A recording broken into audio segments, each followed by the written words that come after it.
Hi, I'm Robert Castellino. It's August 19th, 2018, and I'm here at the Colorado Energy School with Anna Chitty, the founder of the Energy School, and Ray Castellino, the founder of BEBA. Building and enhancing bonding and attachment, and Castellino pre and prenatal trainings. Great, thanks for filling that in, Ray. It was really helpful. So the two of you met a ways back. Can you tell us a little bit about the journey and how things started out? Well, we were both at a conference at Marietta Hot Springs in, I forget how long, 30 years? 1988. Yeah. And we were in the hot pool. It was a very large pool. And A lot of people. A lot of people, and we were introduced there. She remembers more of that than I do. Well, tell me, what's your memory of this guy?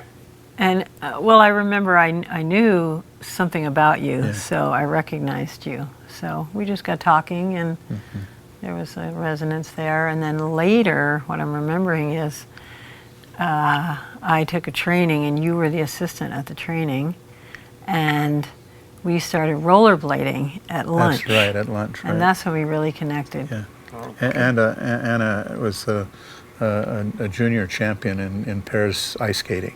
Oh, wow. And so she coached me in rollerblading, which I like to do. So we went up and down the hills. Yeah. She At taught me how lunch. to edge and do crossovers and turns and stuff. Great. It was fun. Sounds like a fun way to start things out. Yeah. Yeah. But on a professional level, Yeah. you began collaborating after that event and some of these trainings. What was the bond, literally, that brought you together in regards to the work that you're presenting here at this workshop on birthing and working with families? Well, Ray was already doing the work, and when we met at the training, I got interested in his work. So I ended up taking his training and actually having him come out here to Colorado to teach and work with a lot of my students.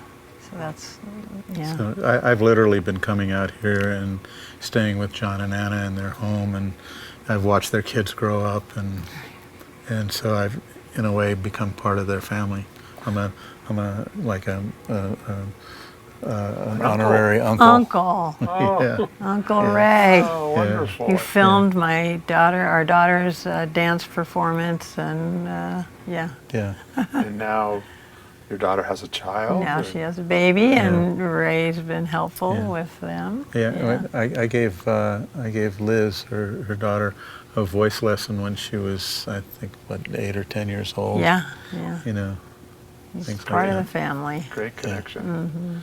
So the two of you are leading a workshop this weekend, but you also do work away from here in a workshop in Ojai that you collaborate on called Body into Being. Can you tell me a little bit about Body into Being, the origins of it and its importance, and how that dovetails into the presentation you're making here this weekend? Yeah. Yeah. Yeah. So both of us over the years, I mean, it's been very clear we have common interests and common base in the work, both with cranial work and polarity therapy and body work in general. And in our collaboration, we have similar perceptions, really similar perceptions.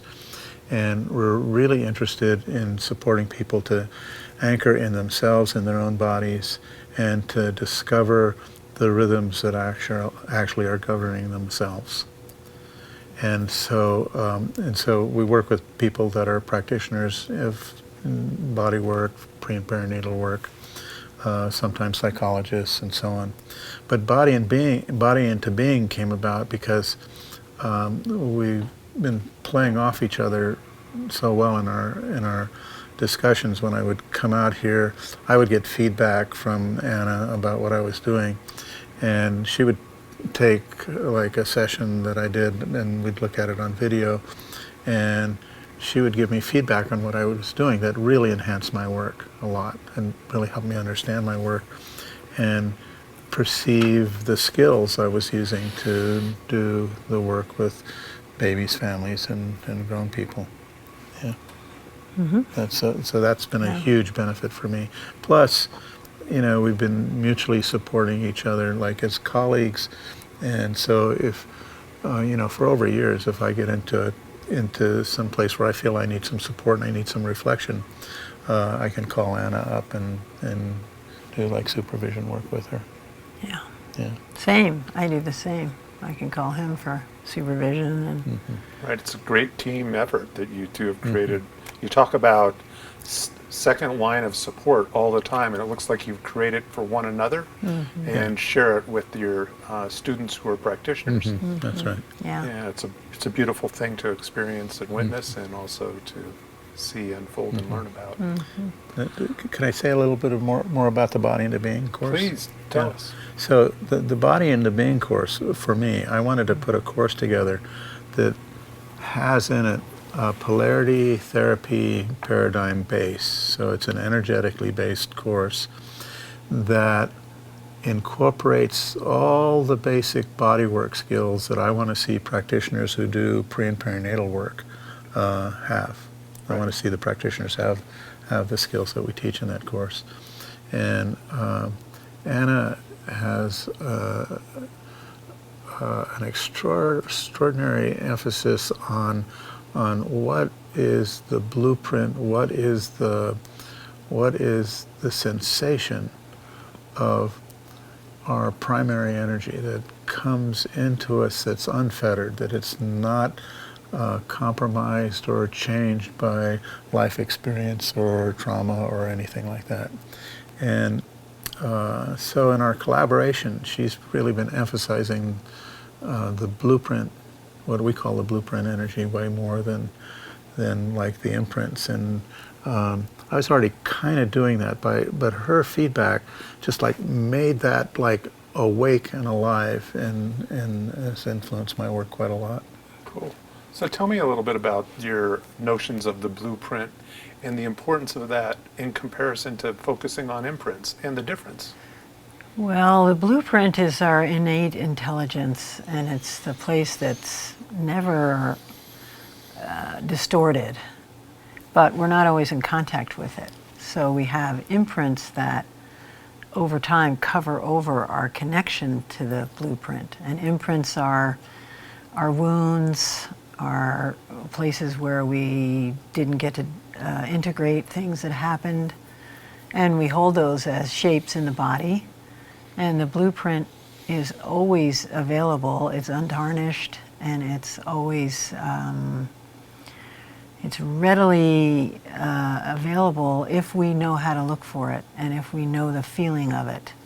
And we all know it. You know, it's what makes us rise and open, and it gives us symmetry, gives the body symmetry, where the imprints will give it a shape of distortion, which is also beautiful. So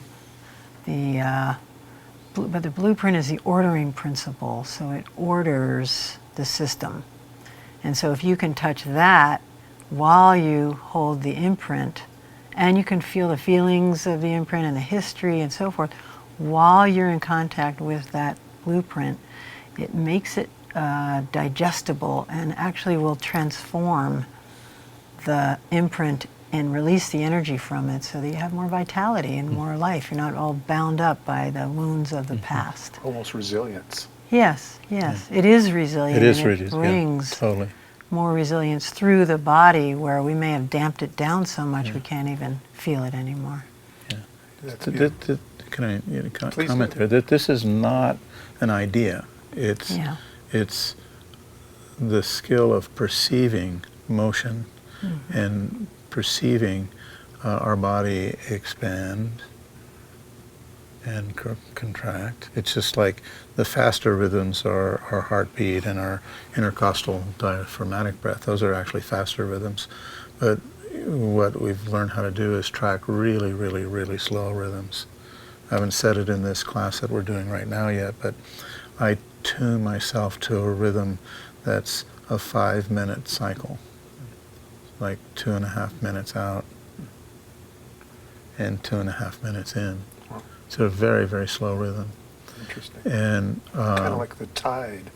yeah, it is. In and out, but it's the rhythm of the body, Yeah. and it's the rhythm of the autonomic nervous system that It's you're a, talking about. it's a rhythm that's underlying it, that the autonomic nervous system relies on in order in order for our body to breathe and our heart to beat and our hormones to work, and you know.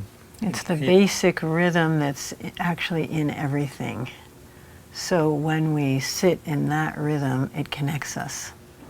And Ray is brilliant with the connection to the whole group of people so that everybody's part of the whole process. And we're all co-regulating, but we're also co-creating. That's right. All of us together something, because when we can tune to that place, that slow rhythm is the rhythm that's more universal. We all feel it. The trees, it's slow.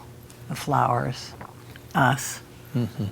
So when we tune to that. You in your teaching in this class where you have this weekend and at Body into Being, this rhythm is an important part of how the field of the practitioners work that are meeting you, and how you establish that. Tell me about how you folks go about establishing that. I think you use some specific exercises and to bring people into the room with you so that they can understand the methods and how to access this blueprint.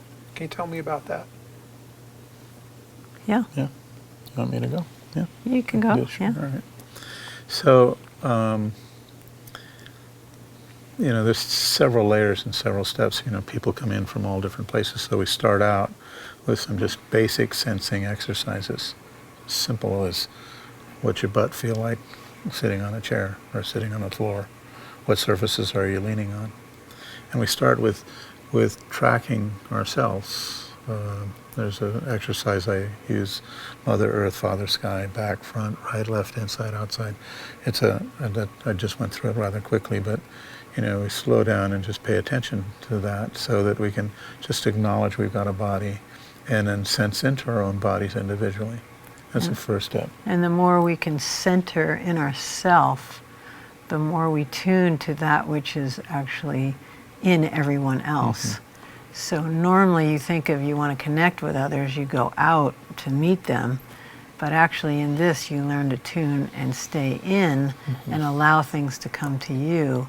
And if I'm resonating with that still place inside, that's the same still place that you have inside, So a lot of it is learning how to ground and center in ourselves. And then the work goes from there rather than trying to fix somebody. It's more like opening a space by being fully with oneself. Almost a place that's neutral and a place of observation and almost a keen sense of connectedness is what you're talking about. The more I'm connected here, the more I'm connected there. Then we start with that, the base of with oneself, and then we take that into social contact. Like you see Anna and I sitting shoulder to shoulder, and that's a physical contact. It's very neutral, but just because we're doing that, our body rhythms will naturally start resonating with each other. Right. So we use the same principle, not just with the students we're teaching, but it's that principle in terms of, like, if we're working with a family with babies and children, or we're working with small groups of adults, or we're working individually in our practices. Almost a universal touch for life as well as in the practice, and something that's there with you each day and each moment, especially when you're bringing people to their new awareness, I suspect. Yeah, and when we make contact, it's important that I'm here and he's there, and then we can make contact in a way that allows something else to happen. Right. So the notion of the torus is something that's the life force that lives in all of us, that's flowing through us and in all things and all creatures. Can you tell me a little bit about the torus and how it relates to the work that you're teaching the practitioners here in relationship to the families and the babies where there's challenges with attachment? That's a big question. So, yeah. Yeah, Yeah, but we could start with just Yeah. the shape of it. the shape of the The torus. shape of yeah, it is coming up through the middle. It's a space, actually, that is there in the embryo. Week 3, you get a space rising, but that's just a reflection of this underlying pattern. It's the blueprint shape. It goes out, it comes around, it comes back up, and it also goes the other way. So you can actually follow it by following the rising sensation and a settling sensation. And that settling is one of the important things in working with families. That because where there's been difficulty, there's a tendency to be up and not actually settled all the way down in.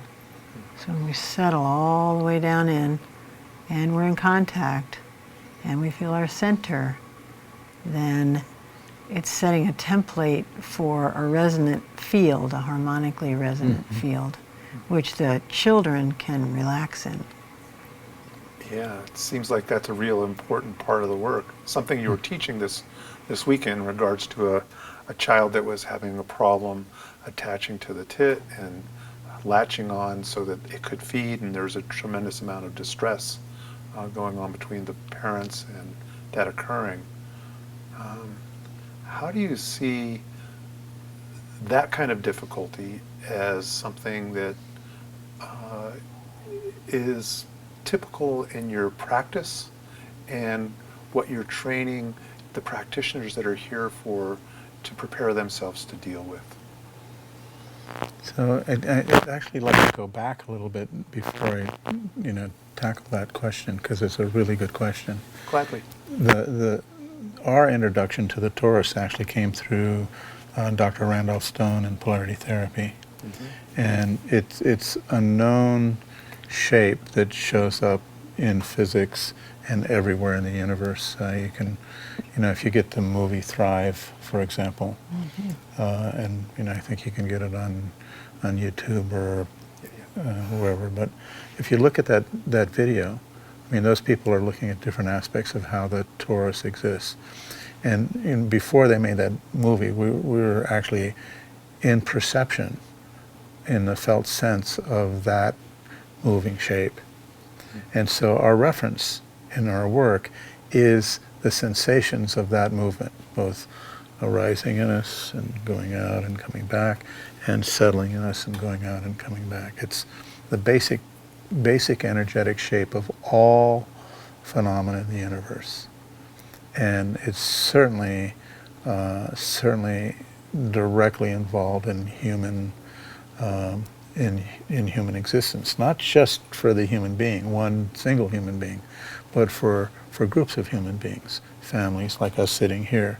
Each of us has our own torus going, but together, as we sit here and as we resonate more with each other, we actually, as a grouping, we form our own torus. So there's another one here with Anne and me, and then sitting here talking with you, there's another one happening with the three of us. So, and the sensations of that are perceptible. So how do we apply that?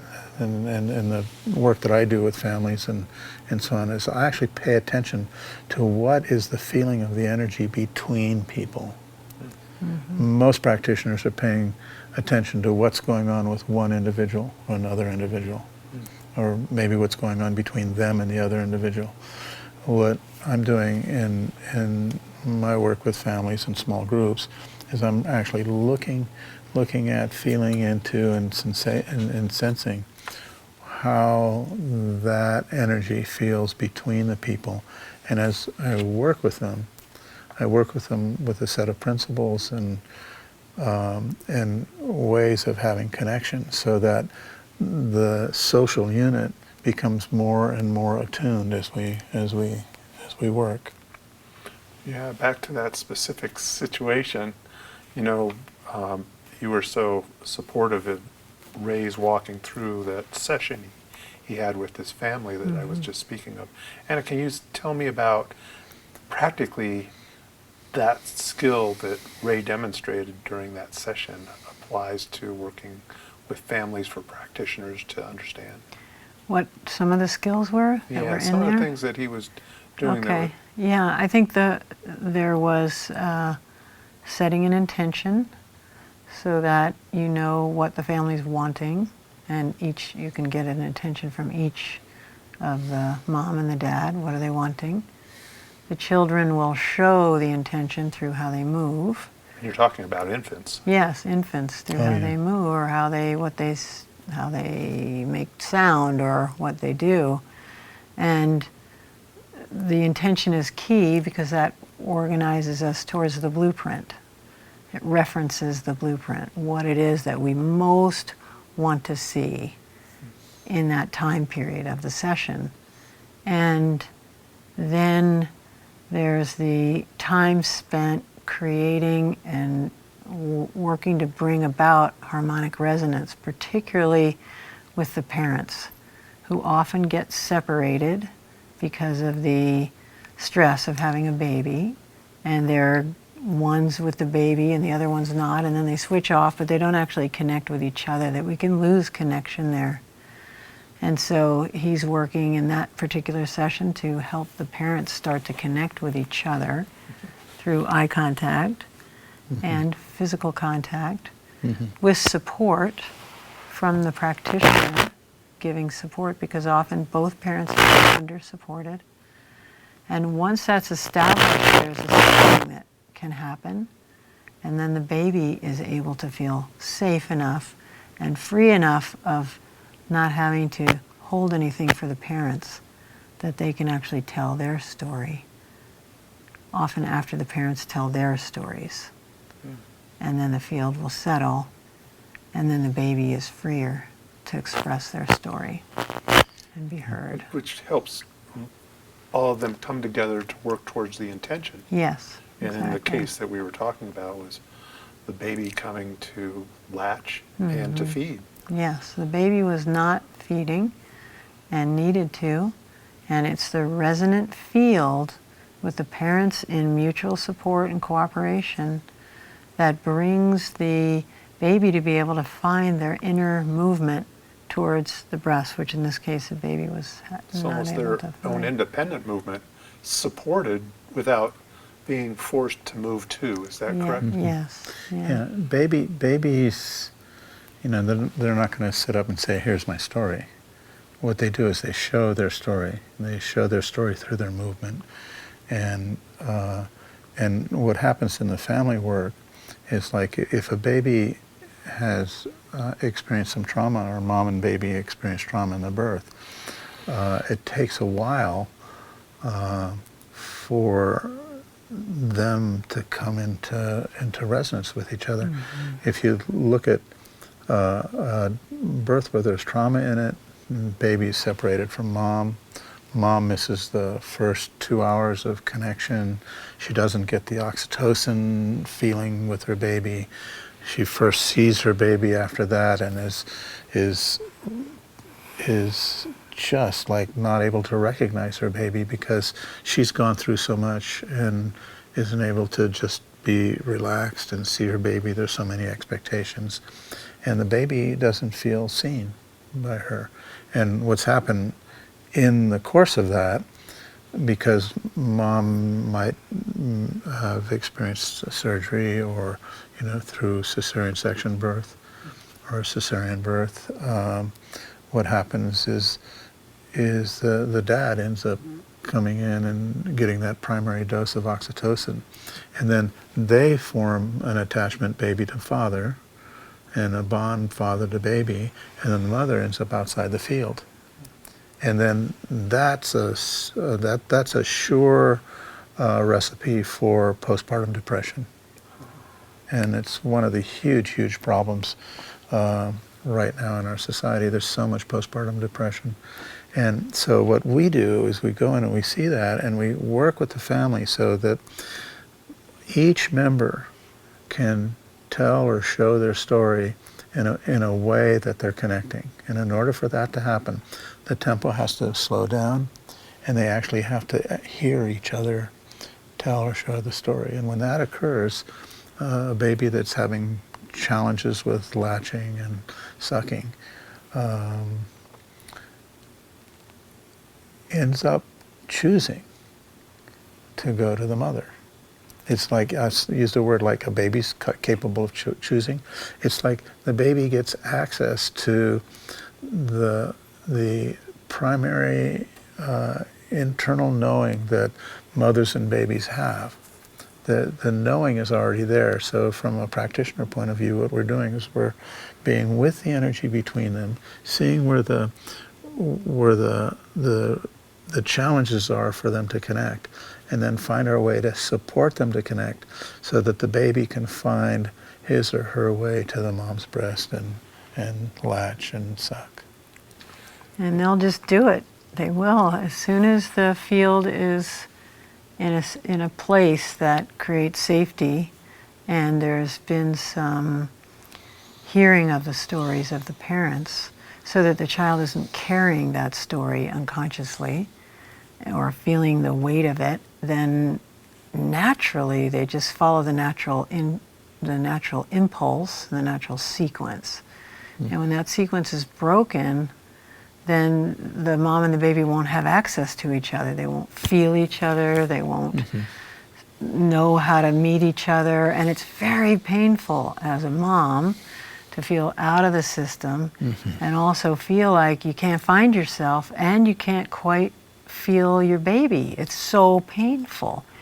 So this work is quite awesome in that the whole fabric of it has to be mended, and then the baby can find their impulse and move towards the breast, which is natural. It's a natural sequence. So it's never lost, but it has to be supported and helped in ways that allow the baby to find their impulse from inside out, and mom to feel her receptive impulse to the movement of the baby. And then they can connect, and the baby may need to cry in that process as they're expressing what it was like for them to be separated. And so often when the babies cry, we try to make them soothed. We don't actually go, oh, God, I'm sorry, that's what happened for you, wow. And often, most often when the baby's heard there, then they can find their impulse. Beautiful. It's curious, you're talking about a new idea for creating attachment through a birth experience for a child, and it brings to question, what are some of the things that happen in a traditional hospital birth that can be those things that are the breaks that cause these challenges for families to maintain that cohesive field that you're talking about? Can you start with that, Anna? Yeah, so there's many things that can happen in the birth process where the mom starts to lose the connection, and if there's anything that happens with the baby when the baby's born and the baby needs to be taken away or separated, or often they're just taken away to be weighed or whatever, but if there's any complication and they really are gone for quite a while, that's one of the major things that will really impact. That sensitive period right after birth is when the baby will naturally find their way to the breast on their own, supported, but with their own willpower. And that's so empowering to a baby to find their own way. And it's if they're there skin to skin with mom right after the birth, it'll happen on its own. If there's a separation of a period of time, then it needs more support to help that happen. And both mom and baby have feelings about that when they get separated. As well as dads, too. And dads, too. And the story needs to be told. The reason I said mom mostly is because often, as Ray said, dad goes with the baby. So they have the connection, and mom is being sewed up or whatever's happening for her, and there's not the connection there. So you're advocates for a different type of birthing experience that's considered traditional. Can you tell me about how that ideal birth might happen, even though each one is different and there are challenges even in the best of settings? Can you tell me what are some of the sequencing and events that you'd prefer to see compared to what you experience in helping people mend? Well, this is more than a few minute question, but first of all, we work with families before they get to birth, and we like to work with families before they conceive, so that the mom and dad feel resourced and supported, and they know how to receive support. And I'm a strong advocate, we're strong advocates for midwifery and doulas present at birth. And we view birth as a naturally occurring thing. Birth is not a disease. It's not a medical condition. It's a human condition. Or pregnancy is a human condition and birth is a human event. So what we feel is that, I can say that, what we feel is that the hospital is really useful, and obstetrics is really useful when there's challenges that require medical interventions. We totally advocate for that.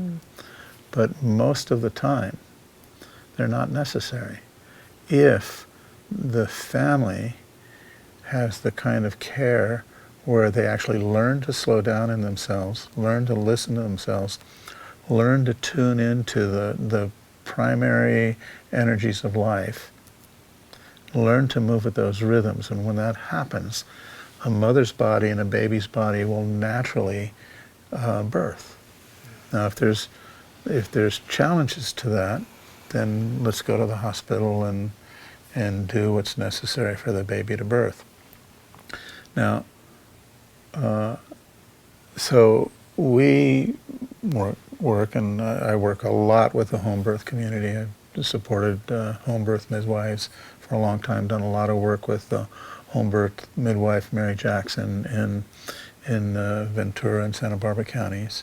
And she and I teach together in our trainings, and as with Tara Blaskow, another really fine practitioner. So what we've done is we've looked at what do moms, dads, babies need so that they can have the most resilient birth from the inside out, so they can discover the way of birth that's already known in their bodies. It's already part of the blueprint. Every baby and every mom knows how to birth. We don't have to teach them that, but we have to give them the quality of support so that they can actually have access to the internal forces for that to happen, for a good, healthy birth to happen. Yeah, and I just want to say the beauty of this work is that if it doesn't go in the ideal way, which often it doesn't, and say the baby gets separated from the mom, which is unfortunate, but it has to happen because medical events, the beauty is that it can be repaired. Yeah, you said you really don't heal. You diffuse and release the charges of these imprints. Can you talk about that a little bit? So we all have events that happen, some wonderful and some difficult. And whatever we're not complete with in some way, we hold on to, and it has charge in it.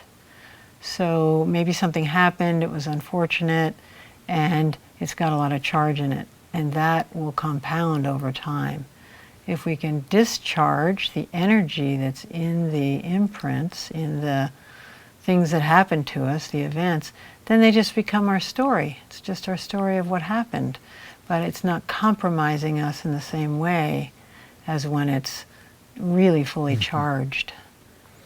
Yeah, and with that, when you think about discharging, the discharging that Anna's talking about is a discharge that actually leads to more relaxation and more presence and more healthy tone in the system. It's not a discharge, if a discharge is happening and the person feels like wiped out or hyper, or they go into a lot of crying or whatever, that we don't consider that as discharge. And discharge is really a quality of energy that's moving through the body and a transformation that's going on inside the body, so that the energy that's been locked up and held in the implicit memory, the named, it's not, Unspoken. it's unspoken energy. Then what happens is it opens, and it opens energetically, and it opens through our tissue, and it opens through our body, opens through our nervous system. So And it's soft, and it moves in a direction, so it's becoming more coherent. Right. It's because it's becoming organized by the torus, the underlying blueprint pattern of the torus, which runs in lines, and the whole system becomes actually more coherent's the word that comes, but more whole. We become more whole again because we're not holding something in one spot or two spots. We're actually letting it go. It's kind of like the iron filings line up. If you put a magnet under a piece of paper, the blueprint could be seen as the magnet, the magnetic field in a sense, and then the filings will organize themselves. Where you have imprints or undigested events that you're still holding on to in your body, you get like a crimping in the fabric, and then as that begins to release in a sense of discharge, let go and move, it moves and it becomes ordered again by the underlying force of the torus. cool. So on a greater note, you're working with practitioners that are here to learn from you, to carry the work into the field, to help others and expand that work.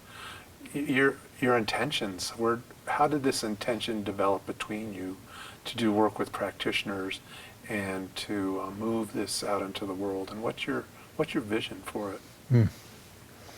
Well, I mean, my center is in Ojai, California, and I've, decades ago, saw that if I was doing something that was useful, I wanted parents and grandparents and other people to be able to do that. And I also wanted a strong practitioner team or group of people worldwide. And so I created a training that teaches the skills that we've learned through working with families in Beba and through working with small groups of adults. So we've discovered a way of being and a way of working that supports families to become more connected and supports adult human beings to be more coherent and more together and more on the same page and mutually cooperative with each other. And so I've dedicated the last 4 decades to creating a strong practitioner base. And this particular course is an introductory course to the work I've developed, and Anna brings tremendous insight and so on to that work, and it incorporates the polarity therapy, craniosacral therapy. It incorporates these things into it, and a number of other things in terms of body movement, connection, and so on. And Anna has had tremendous influence on how that works, how that work is developed. Tell me about that, and some of what you're doing with your training. And Well, for me, I teach a biodynamic craniosacral training, which I've been teaching for 20 years. And there we're sensing that subtle, slow rhythm that Ray was talking about earlier, that you can't see it, but you can actually palpate it. And you can feel it moving through the body, or not, depending on how it's going. And so I've been teaching that for a long time, and I'm a mother and a grandmother. And so to take that, which happens one-on-one, into a family context, that we could utilize the same principles that we do individually into the whole family, how much more powerful that is. And if parents can learn that with their children, not just cranial work, but just all of this, how to be in resonance with each other, how to be in a harmonic field, how to let the organizing principle work in a family, not just a body, and how nourishing it is to each person. And to me, it's really important. As a mother, I've been through the birth process.